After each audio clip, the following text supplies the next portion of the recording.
Hi, and welcome to week 5 of class.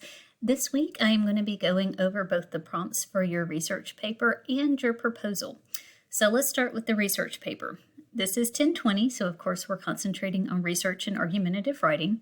So your major paper will be completed in several steps that will include a topic workshop, annotated bibliography, rhetorical analysis on one of your sources, a proposal, which we will be working on over the next 2 weeks, introduction and conclusion workshops, a quotation integration workshop, visual integration workshop, and of course, your final paper.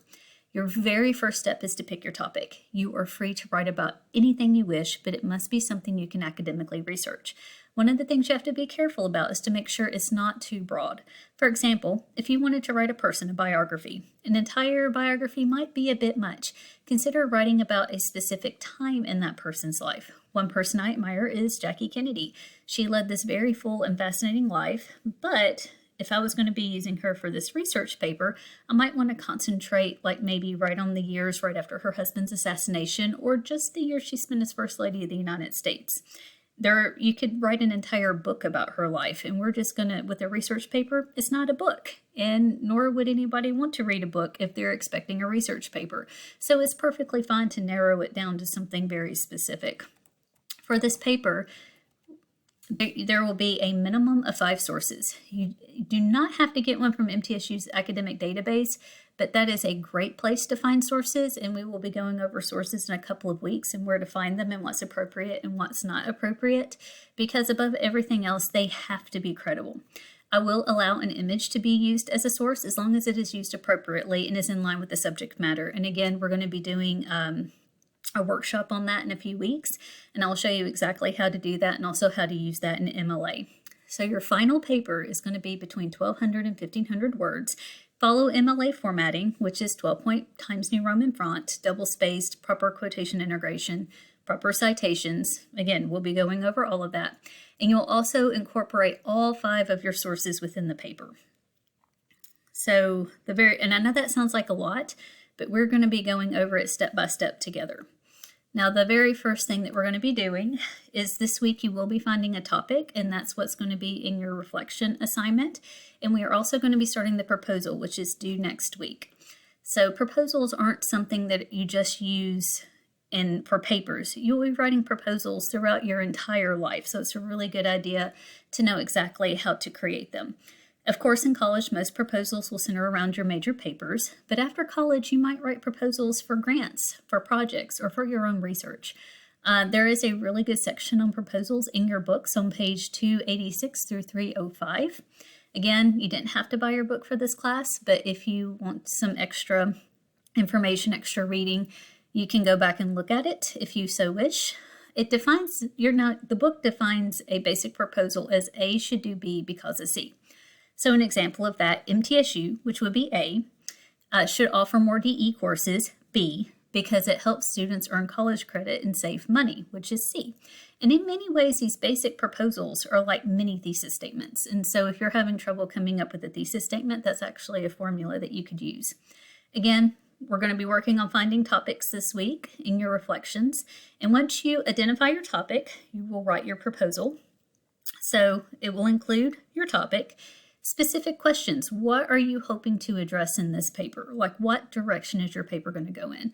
Your working thesis, which can be, notice it says working thesis. It can be changed as needed as you start to research it and realize, maybe I need a little bit more information on XYZ, or, I found this really, really great paper and I want to include it I found this really, really great source and I want to include it in my paper, and it might change the direction of my thesis a little bit. That's fine. It is a working thesis. Statements of significance, the answers, the so what and who cares questions. What I know, obviously what you already know about your topic. What I need to know, what you need to research and being specific. The methods or how you plan to do your research. Your schedule, because you do really need to plan it out. This is a very big paper and you don't want to be waiting until the last minute to do it. And as always, your audience, who your research essay is directed towards. You always create everything with your audience in mind. So all you have to do for your proposal is address each of these bullet points in essay form. And you don't have to do them in the exact order. You can kind of group them however you wish. Just as long as they're all covered, I'm going to be fine with that. I do want it formatted in MLA, and it must be 1 to 2 pages. Now, just a little bit more in depth. Let's get this launched. So again, start thinking about your topics.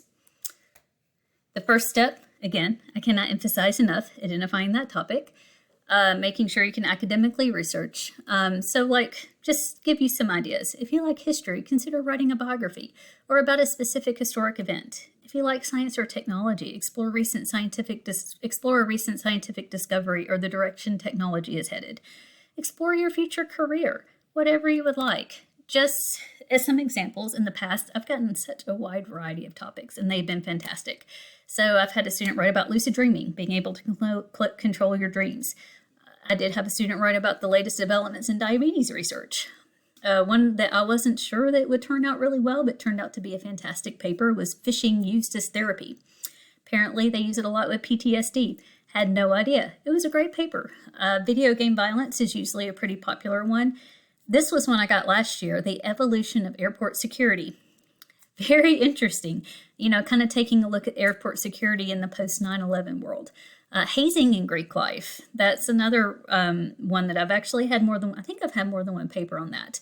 I had a student write about music therapy.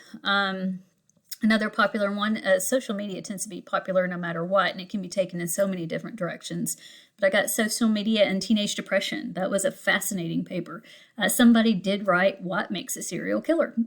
They went into the psychology of what is the common psychological thread behind serial killers. This particular student loved those serial killer documentaries and turned it into a research paper, and it was fantastic. Color psychology, that was an interesting one.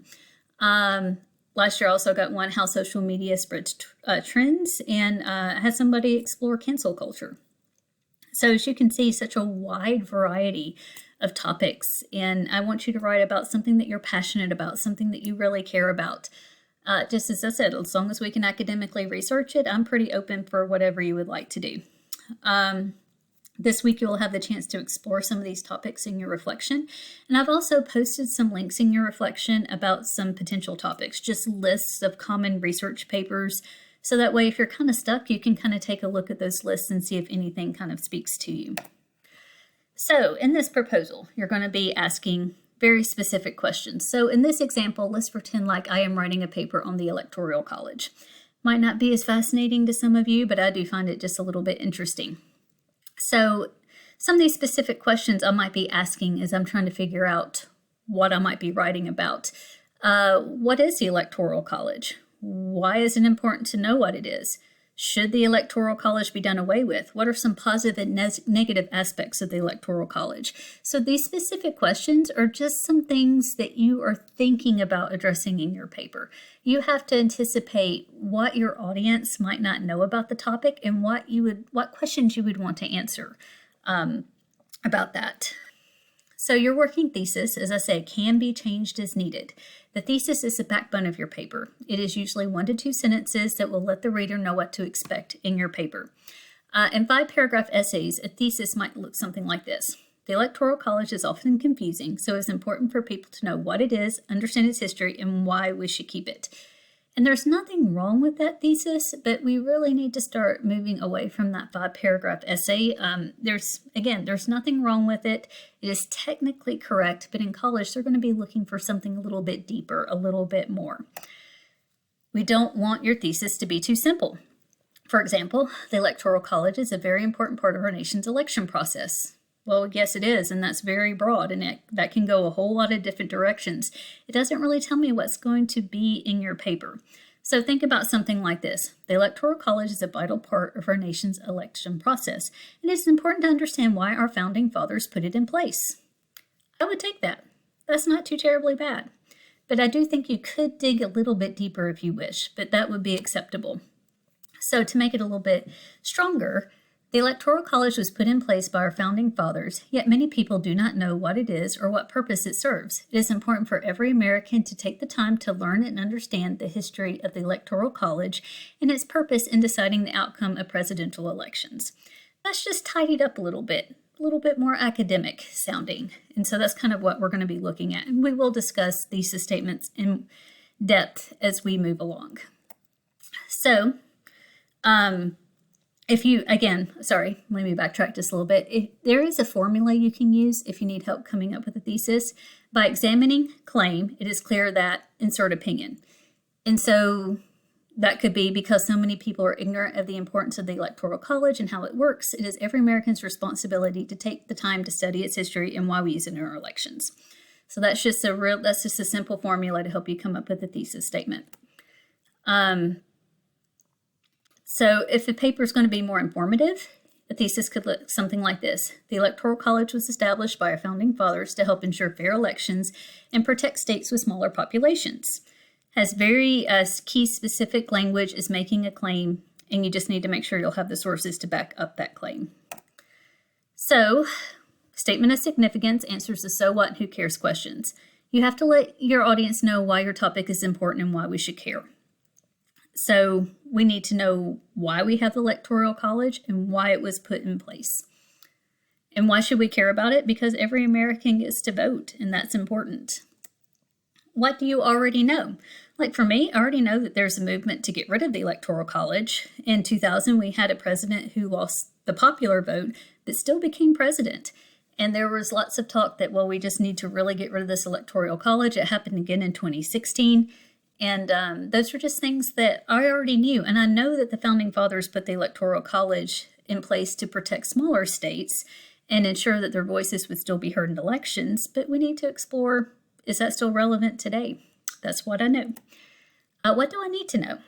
I need to learn a little bit more about the history. I know some history, but I don't know whose idea it was or why it's in the Constitution. I need to know a little bit more about the main arguments against it. What would be a proper counter argument that I might want to address in my paper? Is it really helping these states with smaller populations that it was designed to protect? Don't know. Your methods. How will I find out information? So I would look up academic articles, other research papers, look at web sources to gather both facts and counter arguments. That's just a really simple way to state that part of your proposal. Schedule. How will you manage your time? So maybe you plan to have all your sources in place by spring break. Maybe the first few weeks and your first few paragraphs right after spring break. And you plan to have the paper finished a week before the rough draft, so you have enough time to do proofreading and editing. So this is just basically when it comes to your schedule, how do you plan to manage your time and when do you want things done? Audience.